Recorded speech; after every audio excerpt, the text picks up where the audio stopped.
Salut les ghosts! Aujourd'hui, il est temps que je vous donne mon avis ainsi que celui des abonnés sur cette Mac G3. Dans cette vidéo, je vous ai fait un condensé des observations de 3 utilisateurs différents, donc à savoir Winter is Coming aka Jon Snow qui lui a fait plus de 2000 km avec la sienne, moi-même qui en ai fait plus de 1000 et Didier Jack qui lui est un nouvel utilisateur qui a fait une centaine de kilomètres avec la sienne. Trois profils différents certes, mais au niveau des observations, on est quasiment d'accord sur la globalité de ce qu'on a pu relever. Donc je vous ai séparé ça en trois catégories, donc les points forts, les points faibles et les points à améliorer. Allez, c'est parti. Alors concernant les points forts, la première chose que tout le monde relève de façon unanime, c'est la qualité de finition, cette sensation premium qu'on a quand on regarde, quand on touche la trottinette. C'est vraiment une trottinette qui a des finitions premium et ça, c'est plutôt une bonne chose. L'écran qui lui ajoute encore une note de premium supplémentaire, il est très visible, il est couleur, il se dim la nuit, il descend en termes de luminosité, donc ça évite d'éblouir et il est très visible en pleine journée, en plein soleil, donc plutôt un point fort qu'il faut relever. Autre point essentiel à relever, et pour le coup il n'y a que Segway là-dessus qui propose ce niveau-là, c'est au niveau de l'étanchéité. On est sur une étanchéité globale qui est IPX6 et une étanchéité au niveau de la batterie qui est IPX7. L'IPX7, pour vous donner une ordre d'idée, ça résiste à l'immersion jusqu'à 1 mètre de profondeur pendant 30 minutes il me semble. C'est quelque chose qui est assez important à mon avis. Bon, moi j'habite à Marseille, la pluie je la vois pas souvent, mais je sais que pour certains d'entre vous, c'est clairement un des points forts qui a fait que vous avez décidé d'acheter cette trottinette et pas une autre. Et vous avez eu raison. Autre observation que la plupart des utilisateurs ont faite, c'est la puissance. Pour une monomoteur, on est clairement sur une trottinette qui a beaucoup de couple, qui a une vitesse pour l'instant qui est acceptable, mais surtout dans un poids contenu. Et c'est ça qui est important. À mes yeux aujourd'hui, c'est une des rares trottinettes à faire seulement 25 kg et à proposer autant de puissance sur un seul moteur à l'arrière, avec un confort de ride, une stabilité. Là-dessus, je pense qu'ils ont clairement compris comment faire une trottinette chez Segway, ce qui n'est pas le cas de toutes les marques. Autre point fort de cette trottinette, la charge rapide. Ça, c'est un vrai point fort et ça vient atténuer un petit peu un de ses points faibles qui est la batterie, mais on va y revenir. Globalement, on met 2 à 3 heures pour la charger complètement. On pourrait quasiment envisager de faire 3 cycles de batterie en une seule journée, ce qui est impossible avec aucune trottinette à ma connaissance. Concrètement, vous partez le matin, vous faites vos 30 bornes, vous la chargez, à midi vous ressortez faire 30 bornes, vous rentrez à 1 heure, 2 heures, vous la mettez à charger, puis à 18 heures vous ressortez faire un troisième ride d'une trentaine de bornes. Même si on n'a que 30 bornes sur un cycle, on peut quand même faire jusqu'à 90 km par jour à condition de pouvoir recharger. Donc c'est quand même quelque chose qu'il faut relever et qui est appréciable. Autre point, et donc là ça concerne plusieurs points, donc notamment tout ce qui est la partie routière de la trottinette. Elle dispose de clignotants, elle dispose d'un phare qui est puissant avec un faisceau découpé qui est réglable en hauteur aussi, les LED aussi sur le deck. C'est vraiment une trottinette pour le coup qui est très complète en termes d'options routières, à l'exception d'une petite chose, mais on va y revenir après. Autre point fort, c'est sur la partie réglage, donc sur l'application Segway, on a vraiment une application qui est assez complète, même si on en aimerait toujours un petit peu plus, mais comme elle est à l'heure actuelle, je pense que c'est clairement une des applications les mieux faites du marché. Au-delà de l'application, il y a aussi la communauté des utilisateurs Segway qui est très nombreuse et forcément ça apporte un plus de pouvoir avoir accès à une communauté aussi large, que ce soit en termes de customisation, en termes d'entretien, en termes de fiabilisation à terme. Si on découvre des petits points faibles dans le temps, il y aura déjà d'autres utilisateurs qui les ont eu et puis on pourra se baser sur leur travail, pouvoir faire aussi nos réparations. Donc cette communauté là qui est assez importante, c'est un vrai plus aussi. Alors également les pneus, c'est vraiment un point positif sur cette trottinette de manière générale sur toutes les Segway. C'est du tubeless, il y a du gel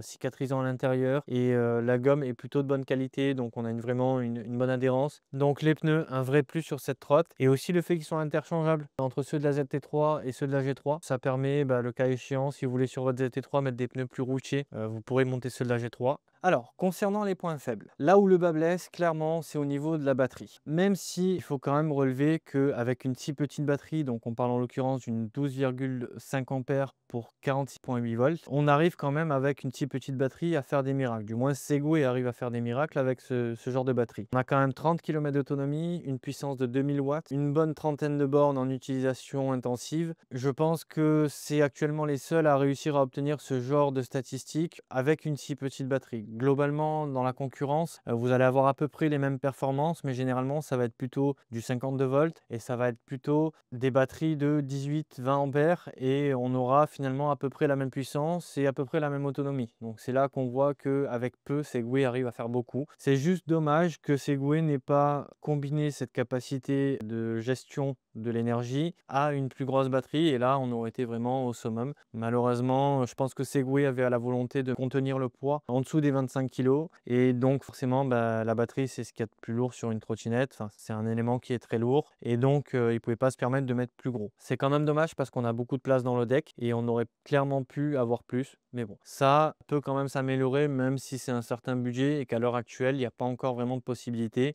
mais ça va arriver avec le temps. Autre petit point faible lié à la batterie, c'est l'estimation. L'estimation est encore un petit peu optimiste, même si Segway en termes d'estimation, ça reste ceux qui sont le plus proches de la réalité, c'est encore un peu trop optimiste. Ça, je suis pas le seul à le relever. Après, on peut retrouver chez d'autres marques des trottinettes qui ne proposent même pas cette option de l'estimation, donc on peut quand même être content de l'avoir. Et sur certaines, on peut le retrouver, mais là, on n'est pas juste un peu optimiste, c'est qu'on ça annonce quasiment le double alors qu'on n'en fait pas la moitié, quoi. Deuxième point faible, et là pour moi c'est un gros point faible, pour le coup c'est au niveau des freins. Alors déjà on aurait aimé avoir des freins hydrauliques, mais bon, si à la limite c'était que ça, j'aurais mis ce point-là dans les points à améliorer. Là le problème c'est que les freins mécaniques que nous a mis Segway, pour l'entretien c'est une vraie merde. On est obligé d'ouvrir l'étrier en deux pour pouvoir avoir accès aux plaquettes, donc déjà pour l'entretien c'est moyen. Et en plus de ça, quand on ouvre l'étrier en deux, il y a un double système de roulement à billes de chaque côté, avec c'est des roulements qui sont ouverts, donc les billes peuvent se barrer.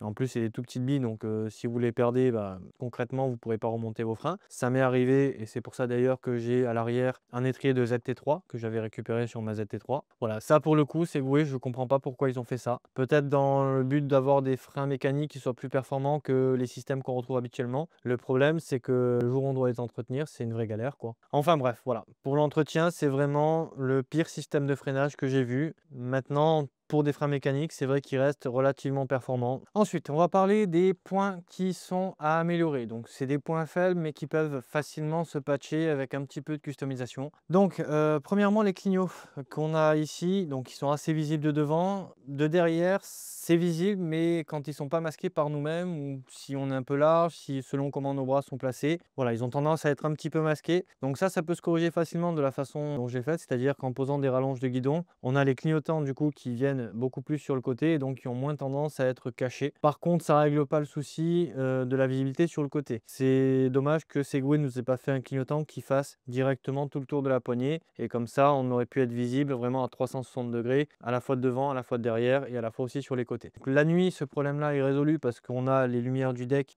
qui fonctionnent aussi en clignotant, mais de jour c'est pas visible. Deuxième point pour moi qui est un vrai manque, mais bon, ça se rajoute très facilement, donc on va pas le mettre dans les points négatifs, c'est le klaxon. Vous voyez, j'ai mis ici un klaxon qui fait aussi alarme. Je vous fais la review, elle sort mercredi prochain, donc abonnez-vous pour pas le rater. Ça pour le coup, je trouve que ça manque d'avoir un vrai klaxon et d'avoir une vraie alarme. L'alarme qui est à l'intérieur, elle sonne vraiment de façon très faible, donc si vous n'êtes pas à côté, vous l'entendrez pas. Mais voilà, ça se rajoute assez facilement et vous en trouvez de très bonne qualité pour une trentaine d'euros, donc ça va. Ça reste une customisation qui peut se faire et ça nécessite vraiment pas beaucoup de compétences en bricolage pour poser ce genre d'accessoires.